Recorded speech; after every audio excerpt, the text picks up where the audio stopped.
ആതിഥേയത്വം വഹിക്കുന്ന ഒരു സംഗീത നിശയാണ്. അതിനൊരു ഒരുപാട് പ്രത്യേകതകളുണ്ട്. വായ്പാട്ട് ലൈവായിട്ട് മ്യൂസിക് ഉപകരണങ്ങളുടെ സഹായത്തോടെ പാടുകയാണ്. അത് നമുക്കിവിടെ മമ്മൂക്ക, അസിസ്ക, ഷാജഹാൻ, ജബ്ബാർ എന്നീ കലാകാരന്മാരുണ്ട്. ഇവരൊന്നും സംഗീതം ശരിക്കും ആധികാരികമായി പഠിച്ചിട്ടില്ലെങ്കിലും അതിനേക്കാളും കൂടുതൽ ഒഴുക്കോടുകൂടി നമ്മളെ ആസ്വദിപ്പിക്കാൻ കഴിയുള്ള കലാകാരന്മാരാണ്. ഞാൻ ഇവരെ പരിചയപ്പെട്ടത് ഇതിനു മുമ്പ് ഞാൻ അവരുടെ പരിപാടിയിൽ പങ്കെടുക്കാൻ എനിക്ക് ഭാഗ്യം ലഭിച്ചിട്ടുണ്ട്. എന്തായാലും ഇതുപോലുള്ള വേദിയിൽ നമുക്ക് കിട്ടുന്ന ഗുണം, നമുക്ക് ഒരുപാട് മാനസിക പ്രയാസങ്ങളെ ഒഴിവാക്കി തരാൻ ഈ ഒരു അവസരം നമുക്ക് ഉപയോഗിക്കാം. ഒരുപാട് പിരിമുറുക്കങ്ങളിലാണ് നമ്മൾ കഴിയുന്നത്. ഓരോരുത്തരുടെ അസുഖം, സാമ്പത്തികം.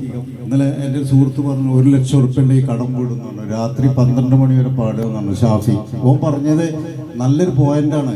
ഒരുപാട് വിഷമങ്ങളും വിഷയങ്ങളും ഉണ്ടെങ്കിൽ 1 ലക്ഷമല്ല, 2 ലക്ഷമല്ല, 1 കോടി പോലും ബുദ്ധിമുട്ടുകളോ അല്ലെങ്കിൽ കടബാധ്യതകളോ ഉണ്ടെങ്കിൽ പോലും അത് മറന്ന് ഒരല്പസമയം നമുക്ക് അംഗീകരിച്ചിട്ടുള്ള വഴിയിലൂടെ തന്നെ ആസ്വദിക്കാനുള്ള ഈ വേദി ഒരുക്കിയുള്ള ഏർമാടം ബോയ്സിന് ആദ്യമായി നന്ദി പറയുകയാണ്.